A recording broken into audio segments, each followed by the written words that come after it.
আবু তালেব যদি রাসূলকে কোলে লইয়া কাকে লইয়া চুমা দিয়াও জাহান্নামে যায়, আশিকে রাসূল হওয়ার পরেও যদি জাহান্নামে যায়, আমাদের দেশেও যারা আশিকে রাসূল দাবি করে, রাসূলুল্লাহর জন্য জান দিতে চায়, কিন্তু দাড়ি রাখতে বললে রাখে না, টুপি মাথায় দিতে বললে দেয় না, লম্বা জামা গায়ে দিতে বললে দেয় না, স্ত্রীকে পর্দায় রাখতে বললে করে না, শরীয়ত অনুযায়ী চলতে বললে চলে না, সুদ খাইতে নিষেধ করলে সুদ ছাড়ে না, দুর্নীতি করতে নিষেধ করলে দুর্নীতি ছাড়ে না, লেনিন কালমার্সের মতবাদ থেকে ফিরে আসতে বললে ফিরে আসে না।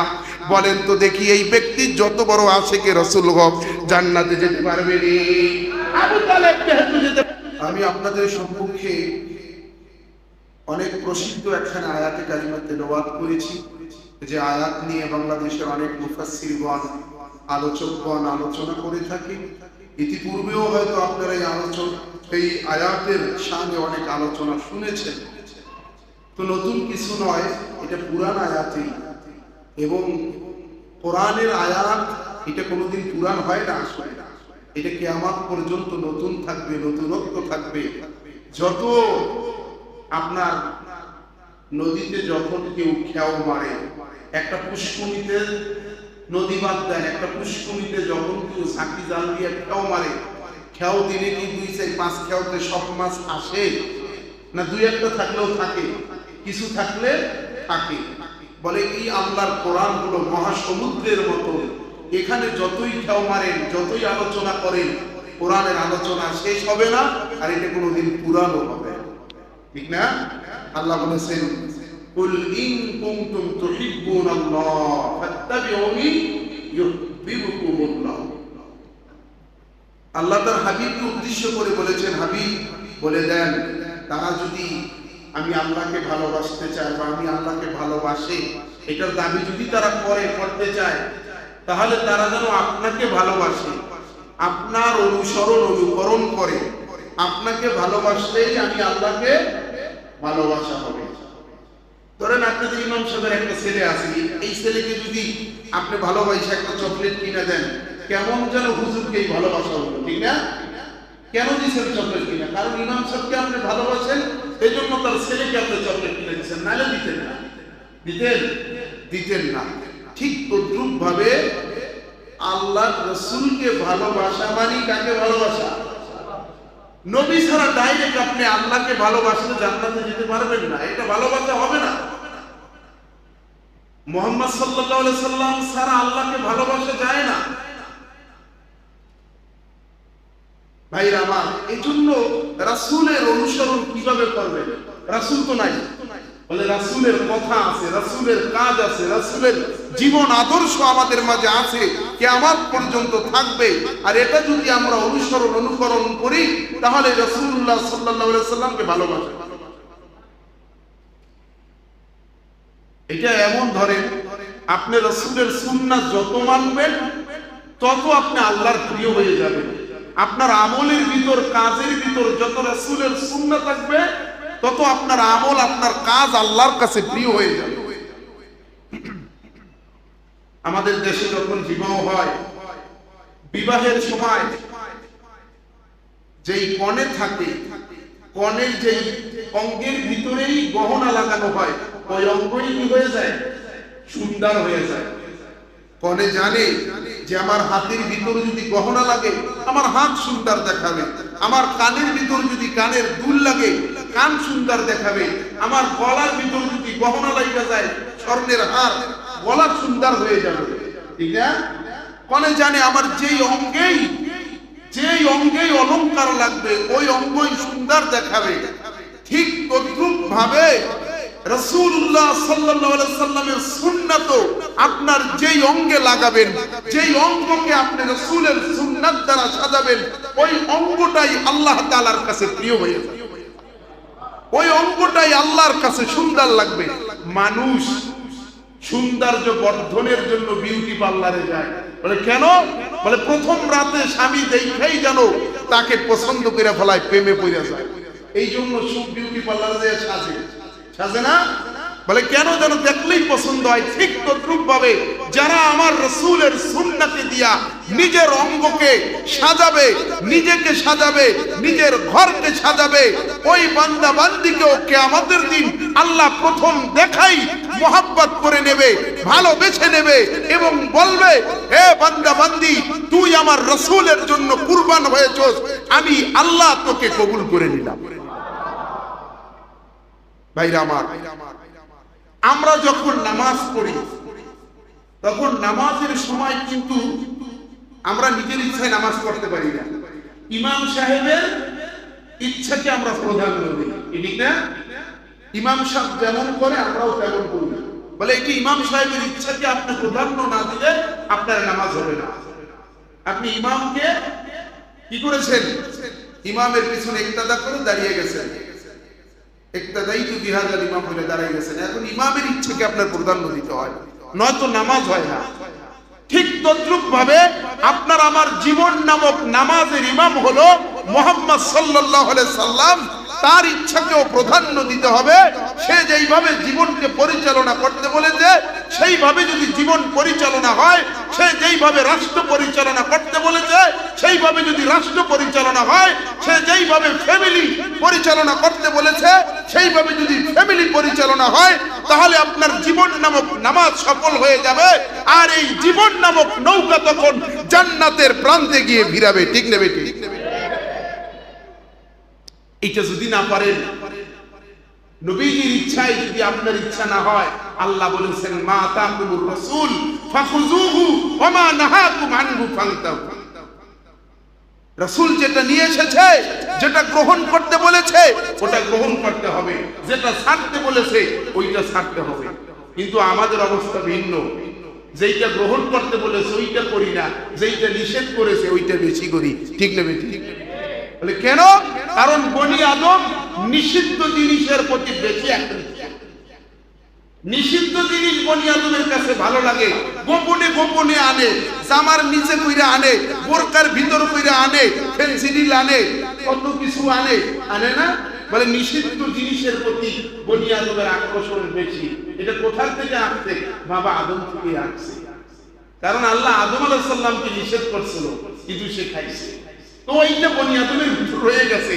এজন্য যেইটা নিষিদ্ধ ওইটার দিকে আকর্ষণ বেশি, যেইটা গ্রহণ করতে বলছে ওইটা আমরা চাই না। এজন্য সম্মানিত সুধী, সম্মানিত ভাই ও আমার মুসল্লি বাবাজিরা, আজকে এখানে বসছে নবীজির সিরাত শোনার জন্য। হুজুর আলোচনা করবে, হুজুর ইমাম সাহেব হুজুর আমার ভাই, সেও আলোচনা করবে। তো এই যে আলোচনা শুনবেন, শোনার পরে যদি আমল না করেন তাহলে এটা শুনে কোনো লাভ আছে? কথা বল, লাভ আছে? এজন্য যা কিছু শুনবেন আমল করবেন, মনে থাকবে ইনশাআল্লাহ। বলে রাসূলকে কিভাবে অনুসরণ করবেন, রাসূলের ইত্তেবা কিভাবে করবেন? ইত্তেবা মানে কি? ইত্তেবা মানে কি? ইত্তেবা মানে হলো আপনার উট আছে না, উটে যে বাচ্চা দেয় বা গাভী ধরেন, আমাদের দেশে তো উট নেই, গাভীর কথাই বলি। গাভী যে বাচ্চা দেয়, এই বাচ্চাটা মুহাদ্দিসিন ইকরাম এটার ব্যাখ্যা এইভাবে করেছে যে গাভী যখন যেদিকে যায় বাচ্চাটা মায়ের দিকে কি করে? ওইদিকে দৌড় দেয়, ডাইন বাম কিছু বোঝে না। মা মহাসড়ক দিয়ে রাস্তার ওই পাশে গেছে গিয়া, বাচ্চাও মহাসড়ক দিয়া দৌড় দিছে। এখানে ট্রাক আছে, হুন্ডা আছে না গাড়ি আছে ওইটা দেখার বিষয় না। মা যেদিকে দৌড় দিছে ওই ছোট্ট 6 মাসের বাচ্চাটা ওদিকেও দৌড় দিছে, ও বইরেও যাইতে পারে, ঠিক না? ঠিক তদ্রুপ ভাবে ইত্তেবা বলা হয় এটাকে। রাসূল সাল্লাল্লাহু আলাইহি সাল্লামকে মানতে গিয়ে, রাসূলের পথে চলতে গিয়ে, দ্বীন ও শরীয়তের পথে চলতে গিয়ে, রাসূলের সুন্নাহর প্রতি আমল করতে গিয়ে আপনার জেল হতে পারে, জুলুম হতে পারে, জরিমানা হতে পারে, জীবন যেতে পারে, রক্ত যেতে পারে, চাকরি যেতে পারে, ইমামতি যেতে পারে, সভাপতিগিরি যেতে পারে, সব যেতে পারে। স্ত্রী আপনাকে ছেড়ে চলে যেতে পারে, সন্তান আপনাকে অস্বীকার করতে পারে, সব চলে যেতে পারে। রাসূলের ইত্তেবা করতে যাইয়া যদি সবও চলে যায়, চলে যাবে, এটাকেই বলা হয় ইত্তেবা, ঠিক নেবে? কি বুঝলেন? মিলাদ করলাম আর মিষ্টি খাইলাম, আরে নবীজিরে কত মারছে, ওই ভিতর শুনে আমরা যেগুলান পড়ি, ওহুদের যুদ্ধের ময়দানে দুটি দাঁত ভাঙলো কাফেরে, তবুও নবী মেহেরবান, বুঝলো না কাফের কিমা। হ্যাঁ, এটা বলে আমরা মিলাদ পড়ি। তো এখন ওই মুসল্লিরা শোনে আর কান্দে, আরে নবীজিরে কত মারা মারছে, আর একটা মন মিষ্টি খায়, কান্দে আর একটা মন মিষ্টি খায়, আর নবীজিরে কত মারা মারছে। কিন্তু সে এই পর্যন্তই তার মোহাব্বত শেষ, সে এতটুকু আশিকের রাসূল, এইটাই আর শেষ। এক লোক যাই, এক মেয়ে যাইতেছে রাস্তা দিয়ে হাইটা, পিছনে এক যুবক আইসা বলতেছে, মানে ওই মেয়েটা সুন্দরী, এই জন্য আর পিছন রয়েছে, লইয়া লইয়া ওই মেয়েটাকে ফলো করতেছে। মেয়েটা হঠাৎ পিছনে আমার পিছনে তোমাকে খুব পছন্দ হয়, আমি তোমাকে খুব ভালোবাসি, তুমি যদি চাও আমাকে গোলাম করে রাখতে পারো, যদি চাও আমাকে বিক্রি করে দিতে পারো, যদি চাও আমার জান নিয়ে নিতে পারো, যদি চাও আমাকে তোমার চাকর বানাইতে পারো, তোমার যা খুশি তা করতে পারো, আমি তোমার জন্য ফিদা হয়ে গেছি, আমি তোমাকে ছাড়া কিছুই বা জানি না, আমি তোমাকে ছাড়া বাঁচতে না। মেয়েটা শুনে খুশি, বাবা বাবা আমার খুব মোহাব্বত করে ভালোবাসে। আচ্ছা ঠিক আছে, শোনো, আমার পিছনে আমার থেকে আরো সুন্দর আমার এক বোন আইতে আছে। এই কইছে মতর ওই লম্বটে পিছনের দিকে ফিরে তাকাইছে, ওই দেখি তো, যেই তাকাইছে পার থেকে জুতা খুইলা কুত্তাকা বাচ্চা এক দিছে বাড়ি, তুই আমারে ভালোবাসিস না, আবার আমার কোন সুন্দর কইছে মতর পিছে চাইছো, এই আমার জন্য জীবন দাস, পিটাইতে পিটাইতে লুঙ্গি খুইলা ফলাইছে।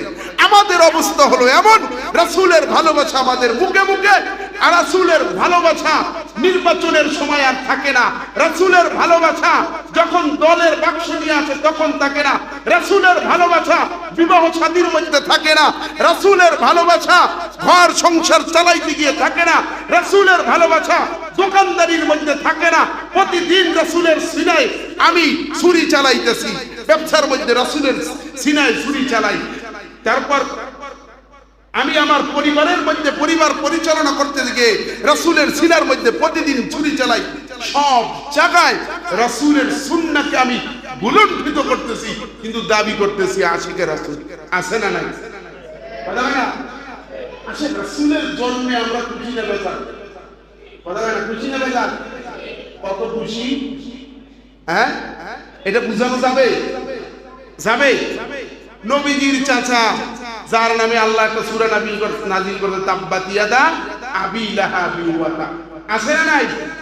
ধ্বংস হোক আবু লাহাবের হস্তদ্বয়, এই সূরার মধ্যে আবু লাহাবের কথা আছে। তো এই আবু লাহাব যখন নবী সাল্লাল্লাহু আলাইহি সাল্লাম জন্মগ্রহণ করছেন, তার দাসী আয়েশা বলছে, আপনার একজন ভাইয়ের ছেলে হয়েছে, আব্দুল্লাহর একটা সন্তান হয়েছে, অনেক সুন্দর দেখতে, তার একটা ছেলে সন্তান হয়েছে, আজকে যদি আপনার ভাই থাকতো অনেক খুশি হইতো।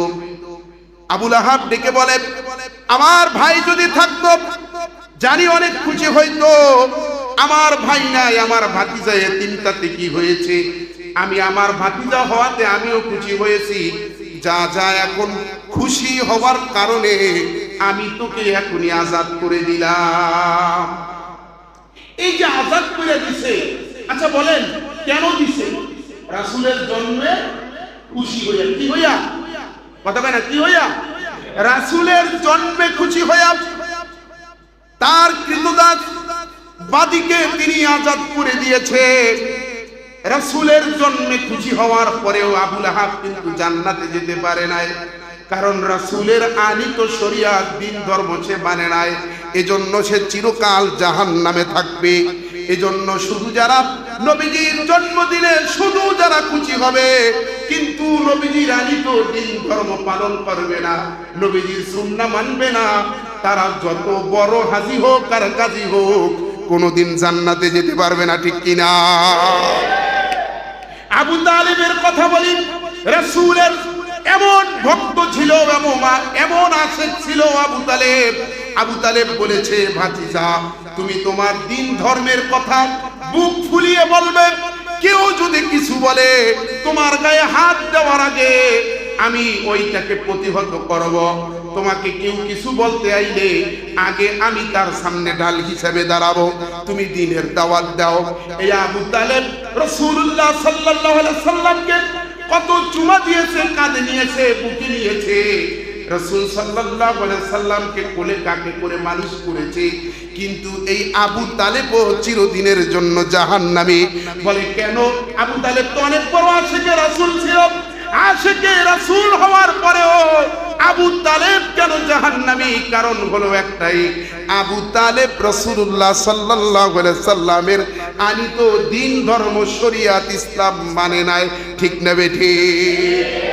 এজন্য আবু তালেব যদি রাসূলকে কোলে লইয়া কাকে লইয়া চুমা দিয়াও জাহান্নামে যায়, আশিকে রাসূল হওয়ার পরেও যদি জাহান্নামে যায়, আমাদের দেশেও যারা আশিকে রাসূল দাবি করে, রাসূলুল্লাহর জন্য জান দিতে চায়, কিন্তু দাড়ি রাখতে বললে রাখে না, টুপি মাথায় দিতে বললে দেয় না, লম্বা জামা গায়ে দিতে বললে দেয় না, স্ত্রীকে পর্দায় রাখতে বললে করে না, শরীয়ত অনুযায়ী চলতে বললে চলে না, সুদ খাইতে নিষেধ করলে সুদ ছাড়ে না, দুর্নীতি করতে নিষেধ করলে দুর্নীতি ছাড়ে না, লেনিন কালমার্সের মতবাদ থেকে ফিরে আসতে বললে ফিরে আসে না। বলেন তো দেখি, এই ব্যক্তি যত বড় আশিকে রাসূল হোক, জান্নাতে যেতে পারবে নি?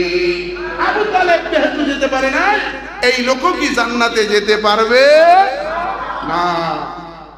দেখেন বেলাল রাদিয়াল্লাহু তাআলা আনহু, তিনি রাসূলের কোন আত্মীয় ছিল? রাসূলের চাচা ছিল না, বংশের ছিল না, কুরাইশ বংশের ছিল না, মক্কার ছিল না, মদিনার ছিল না, রাসূলের সাথে কোনো সম্পর্ক নাই, আগে পরে কোনোদিন নবীজিকে দেখেও নাই বেলাল।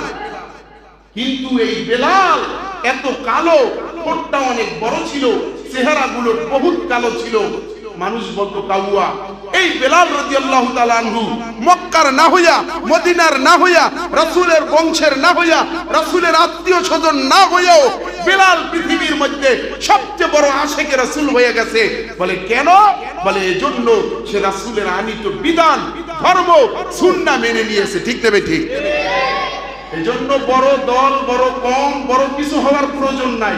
আপনি ছোট আছেন, কালো আছেন, ছোট বংশের আছেন, কিন্তু আপনি রাসূলের সুন্নাহকে ফলো করে যদি জীবন পরিচালনা করেন, আপনি যত কম দামি মানুষ এই সমাজে হন না কেন, আপনার দাম আল্লাহর কাছে সবচেয়ে বেশি। আমি শেষ করে দিতেছি।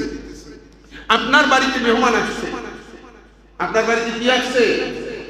মেহমান আসছে।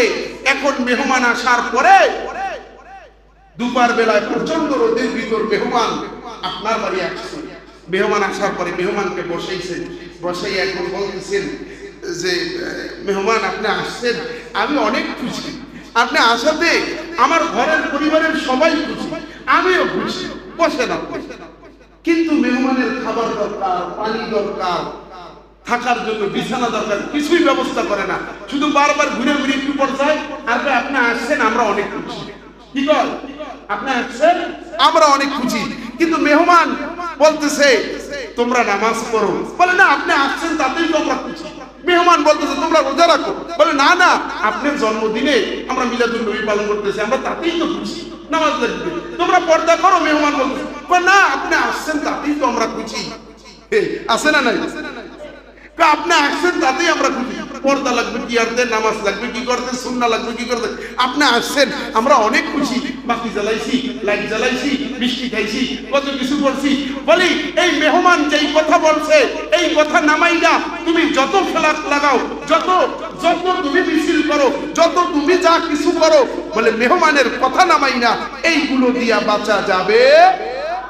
আর এক বাসায় মেহমান গেছে, যাওয়ার পরে এখন ওই ঘরের লোকেরা বলতেছে যে মেহমান আপনি আসছেন, আমরা অনেক খুশি, বলেন আপনার কি লাগবে, আপনি কি চান সেইটাই দেব। মেহমান বলতেছে নামাজ পড়ো, তারা বললো যে আমরা মেনে নিলাম। মেহমান বলতেছে রোজা রাখো, বাড়িওয়ালা বললো আপনি রোজা রাখতে বলছেন, আমরা রোজা রাখলাম। আপনি পর্দা করতে বলছেন, আমরা পর্দা করলাম। আপনি সুদ খাইতে নিষেধ করছেন, আমরা সুদ ছেড়ে দিলাম। আপনি দ্বীন ধর্ম পৃথিবীতে ইসলাম কায়েম করতে বলছেন, আমরা ইসলাম কায়েম করার চেষ্টা করলাম। এইভাবে আর এক বাড়িওয়ালা বলতেছে, বলেন দুইটার মধ্যে পার্থক্য আছে না নাই? আমরা এক নাম্বারটা হবো না দুই নাম্বারটা হবো? কয়টা? আমরা দুই নাম্বারটা হব। মেহমান যেটা বলছে এটা আমরা মানবো ইনশাআল্লাহ তাআলা। তাহলে এই মিলাদুন নবী সিরাতুন নবী সার্থক। ঠিক না বেঠিক?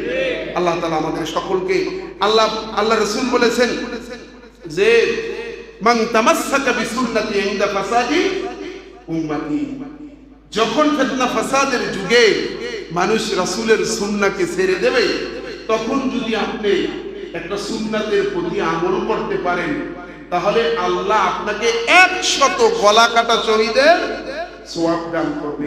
কয়টা শহীদের সওয়াব মানে জান্নাতে যাইতে? একটা শহীদের সওয়াবই যথেষ্ট। সেই জায়গায় আল্লাহ কয়টা দেবে? একটা। এই 100। আর এক হাদিসে বলছেন মান তামাসসাকা তারাকতু ফীকুম আমরাইন লান তাদিল্লু মা তামাসসাকতুম বিহিমা কিতাবাল্লাহি ওয়া সুন্নাত রাসূলিহি। নবীজি বলেছেন আমি চলে যাওয়ার পরে দুইটা জিনিস রেখে গেলাম।